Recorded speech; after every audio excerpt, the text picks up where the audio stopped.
Buenas, el día de hoy vamos a revisar el tema de eicosanoides. Está dentro también del capítulo de lípidos en el curso de bioquímica médica, continuando con este capítulo. Mi nombre es Nicolás Higueras, vamos a comenzar. Entonces, ¿qué son los eicosanoides? Primero para definirlos. Los eicosanoides van a ser una familia de moléculas de señalización biológica muy potentes y son mensajeros de corto alcance, quiere decir mensajeros paracrinos, y solamente van a afectar a tejidos cercanos a las células que los producen. Las células, por ejemplo, que más producen estos eicosanoides son los leucocitos, ya que muchos de ellos están relacionados a la inflamación aguda y a la defensa contra las infecciones y también a las reacciones alérgicas. Los eritrocitos van a ser unas células que no van a producir ningún eicosanoide. Los eicosanoides son derivados del ácido araquidónico, que es este ácido graso que vemos acá, de 20 carbonos, con 4 dobles enlaces en posición 5, posición 8, posición 11 y posición 14.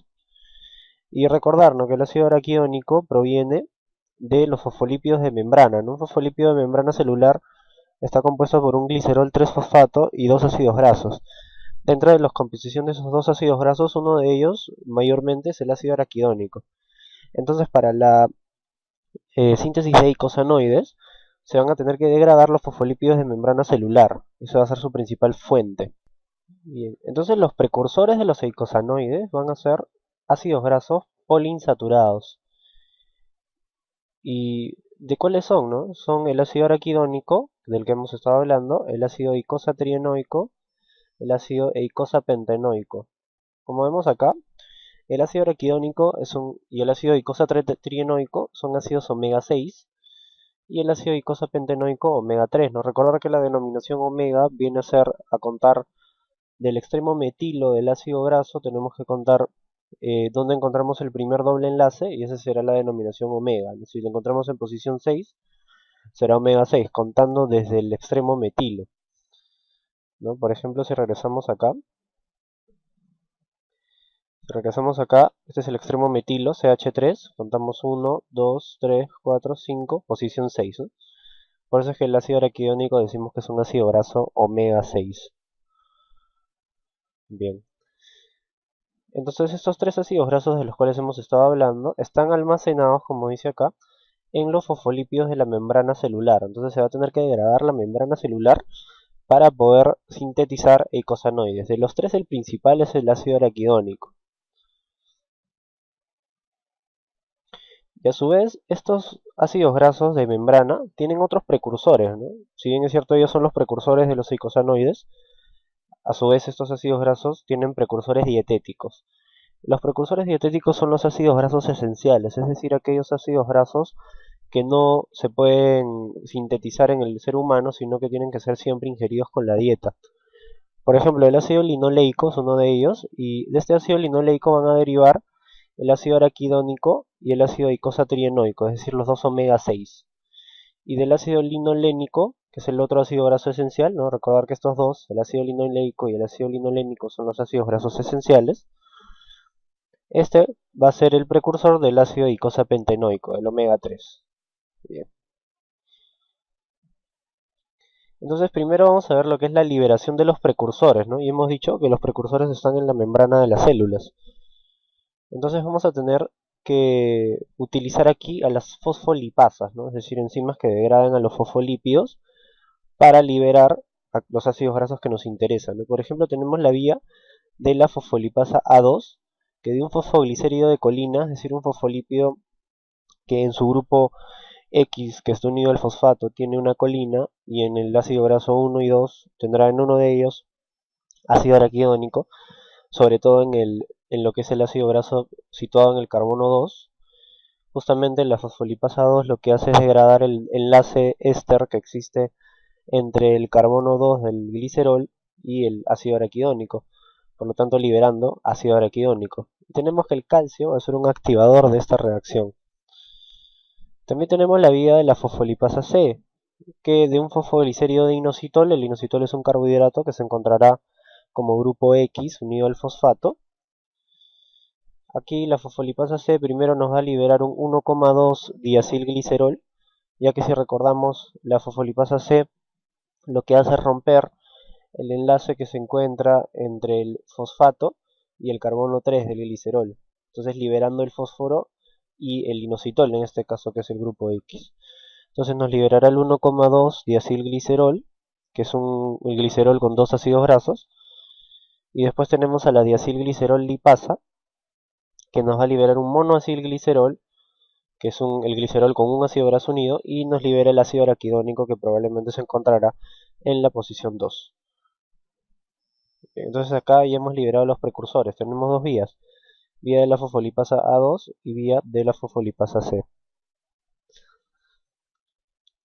Acá tenemos, ¿no? Entonces este es el fosfolípido de membrana, ¿no? El glicerol en carbono 3, acá unido a un grupo X. Acá en carbono 2 está unido un ácido graso, y carbono 1 también otro. Y generalmente el ácido araquidónico que lo estamos viendo acá se encuentra en el carbono 2. Entonces con la fosfolipasa A2 se liberará, acá lo tenemos al ácido araquidónico, 20 carbonos con 4 dobles enlaces. Y a partir de este ácido araquidónico se van a originar los diferentes tipos de eicosanoides, ¿no? Entre ellos las prostaglandinas, los tromboxanos y los leucotrienos. Bien, y existen diferentes vías metabólicas que desde el ácido araquidónico nos van a sintetizar prostaglandinas, tromboxanos y leucotrienos, es lo que vamos a revisar ahora.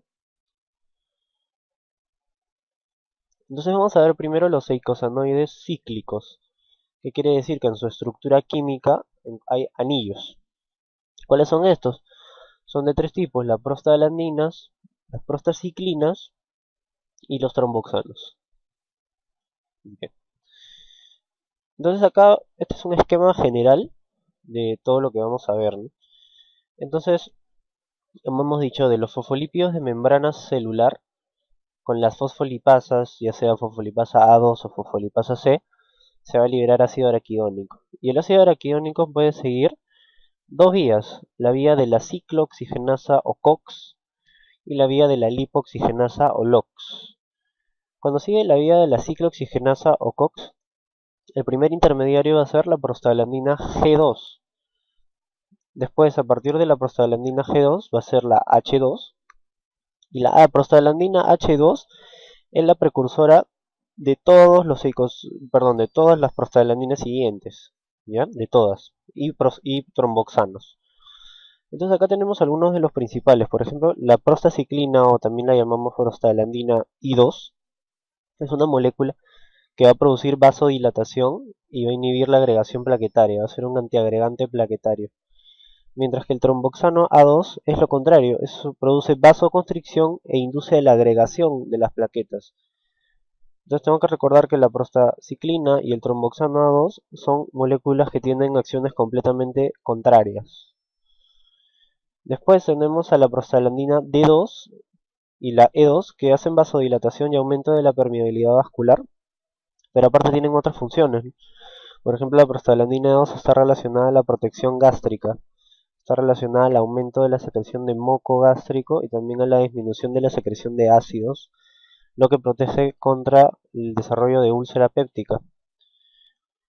Bien, y acá vamos a entrar a ver una aplicación farmacológica, ¿no? Acá tenemos inhibidores de la COX-1 y la COX-2. ¿Cuáles son estos? Son los antiinflamatorios no esteroideos, o también llamados AINES, o como también el ácido acetil salicílico, que es la aspirina, o la indometacina, ¿no? Estos fármacos entonces lo que hacen es inhibir la ciclooxigenasa, porque muchas de estas prostaglandinas van a estar relacionadas a lo que es la fiebre, el dolor y a la inflamación. Entonces actúan como antiinflamatorios, antipiréticos, analgésicos. Pero a su vez de que tienen esa función farmacológica, también, por ejemplo, van a inhibir la síntesis de prostaglandina E2, y eso lleva a complicaciones. Por ejemplo, va a aumentar la secreción de ácido y disminuir el moco, la protección del estómago, y puede haber desarrollo de úlceras en algún tratamiento de tipo crónico. Bien. Si nos vamos al otro lado, la lipoxigenasa, existen varias, ¿no? Existe la 5, la 12 y otras, que van a tener primero estos intermediarios, ¿no? El 5-HPETE o el 5-HETE, bien, y se van a formar diferentes leucotrienos, como el leucotrino A4, C4, D4 y E4, B4 por ejemplo por acá, y por ejemplo algunos de ellos son quimiotácticos. La quimiotaxis es ese proceso de atracción química a un foco de infección, ¿no? Un foco de una bacteria está infectando, por ejemplo, la piel, se liberan estas sustancias químicas que atraen a los leucocitos, a los neutrófilos sobre todo, para que vayan al sitio de infección. Esa es la quimiotaxis. Y por ejemplo, lo que es el leucotrieno C4, D4 y E4, los tres forman lo que es la sustancia de reacción lenta de la anafilaxis, que es una molécula que genera vasoconstricción, broncoespasmo y aumento de permeabilidad vascular. Por ejemplo, esto es importante en reacciones de shock anafiláctico. Justamente estas son las manifestaciones más importantes: vasoconstricción y broncoespasmo, y aumento de la permeabilidad que lleva al edema. Bien, por ejemplo, tenemos con la 12 se puede formar la lipoxina A4 y la lipoxina B4 también, que son otro tipo de leucotrienos que van a inhibir la adherencia y la quimiotaxis, o sea, son contrarios a los de acá. Bien, entonces esta es una visión general. Falta ver algo más, ¿no? Acá en el primer paso, desde fosfolípidos de membrana celular hacia ácido araquidónico, teníamos a las fosfolipasas, ¿no? Acá va a haber unos fármacos que se llaman los corticosteroides o esteroides, entre ellos, por ejemplo, dexametasona, hidrocortisona, que son análogos de los corticoides naturales de la glándula suprarrenal. Estos fármacos inhiben el primer paso desde acá. Entonces, si inhiben desde arriba, van a inhibir la síntesis de todo, de prostaglandinas y también de leucotrienos. Y por eso es que son algunos de los antiinflamatorios más potentes que existen. Y no lo inhiben directamente, sino lo inhiben mediante una proteína que se llama lipocortina 1, que va a inhibir a las fosfolipasas. También existen algunos antagonistas de los leucotrienos solamente, pero esos más raros, son utilizados sobre todo en el tratamiento del asma, ya que los leucotrienos se dice que están relacionados en la fisiopatología del asma. Por ejemplo, el safirlucas es uno de ellos, ¿no? Esa vasoconstricción, broncoespasmo está relacionado también a la fisiopatología de las reacciones alérgicas en el asma, ya que el asma también es una enfermedad de tipo alérgica. Bien.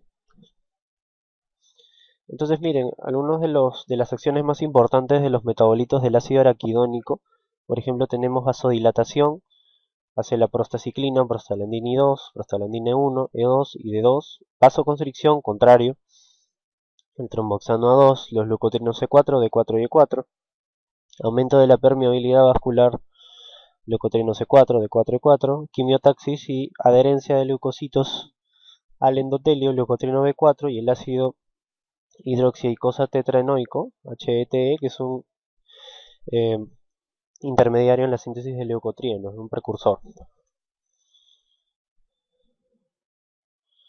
Bien, entonces vamos a hablar un poco de lo que es la enzima ciclooxigenasa, la COX. La COX es un complejo enzimático bifuncional que tiene dos actividades, una actividad ciclooxigenasa y una actividad peroxidasa que depende del glutatión.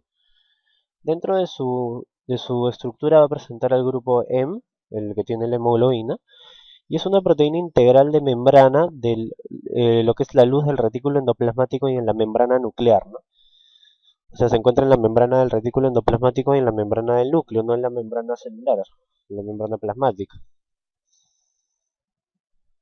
Y la COX tenemos dos isoenzimas, tenemos la COX-1 y la COX-2. Se dice que estas dos tienen 60-65% de parecido en la secuencia de aminoácidos, pero tienen funciones diferentes, ya que van a sintetizar algunas prostaglandinas diferentes, pero tienen un mecanismo de acción que es similar. La COX-1, por ejemplo, sintetiza prostaglandinas que regulan la secreción de moco gástrico, mucina gástrica, como lo que les dije que es la prostaglandina E2, y que también es vasodilatadora. Y la COX-2 es la que sintetiza prostaglandinas que van a intervenir en la inflamación, el dolor y la fiebre, producida por los monocitos y es vasoconstrictora. Entonces acá vemos algo importante, ¿no? Los fármacos, los AINES, los antiinflamatorios no esteroideos, nuestro objetivo en realidad es inhibir a la COX-2 y no tanto a la COX-1, porque la COX-1 es la que nos sintetiza prostaglandinas que nos ayudan, que protegen al estómago, por ejemplo. En cambio la COX-2, no, la COX-2 solamente va a ser una COX-2 que se le llama inducida. Como dice acá, la COX-2 produce prostaglandinas a través de estimulación solamente. ¿Cuál es la estimulación? Alguna infección, algún traumatismo que lleve a que haya inflamación, que haya dolor y que haya fiebre. En cambio la COX-1 es responsable de los niveles base de prostaglandinas que siempre se necesitan. Ahora, existen con los antiinflamatorios no esteroideos, existen inhibidores específicos de la COX-2, sí, pero tienen otro tipo de complicaciones. En realidad los que más utilizamos comúnmente, como por ejemplo ibuprofeno, naproxeno, aspirina, eh, estos van a inhibir tanto a la COX-1 como a la COX-2, entonces de ahí vienen las reacciones adversas son de tipo sobre todo gástricas.